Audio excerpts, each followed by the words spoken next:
கடத்தி 2 பேர் வந்து கைது செய்யப்பட்டிருந்தனர். சுமார் 10 கிலோ கஞ்சா வந்து பறிமுதல் செய்யப்பட்டுள்ளது. அப்படிதான். அதாவது கண்டெய்னர் லாரி மூலம் கஞ்சா கடத்தி வரப்படுவதாக நாகப்பட்டினம் காவல்துறைக்கு ரகசிய தகவல் வந்து கிடைத்திருந்துச்சு. இதனை அடுத்து மாவட்ட காவல் கண்காணிப்பாளர் அருண் கபிலன் உத்தரவின் பேரில் துணை காவல் கண்காணிப்பாளர் ராமச்சந்திரன் மூர்த்தி தலைமையிலான ஏராளமான போலீசார் வந்து குவிக்கப்பட்டு ரோந்து பணி மற்றும் தீவிர தேர்தல் பணியில் ஈடுபட்டிருந்தனர்.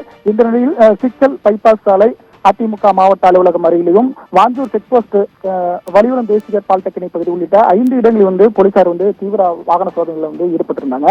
அப்போது அதிமுக மாவட்ட அலுவலகம் பகுதியில் வழியாக வந்த கண்டெய்னர் லாரியை வந்து சந்தேகத்தின் பேர்ல வந்து போலீசார் வந்து நிறுத்தி வந்து சோதனையில் ஈடுபட்டாங்க.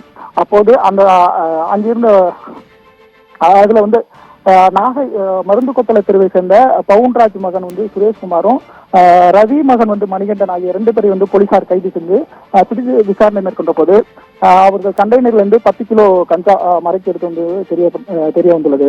அப்படிதான். அதாவது இதனையடுத்து வந்து கஞ்சாவை பறிமுதல் செய்த போலீசார் 2 பேரையும் கைது செய்து வெளிப்பாளையம் காவல் நிலையத்தில் அழைத்து தீவிர விசாரணை மேற்கொண்டு வருகின்றனர்.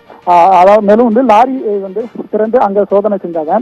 இதுல பிரியாணி இலைக்கு பிரிஞ்சு இலை வந்து மூட்டை நிறைய இருந்ததுனாலும் அதனை எடுத்து கண்டெய்னர் லாரியை வந்து கைப்பற்றி வெளிப்பாளையம் காவல் நிலையத்துக்கு கொண்டு சென்றிருக்காங்க.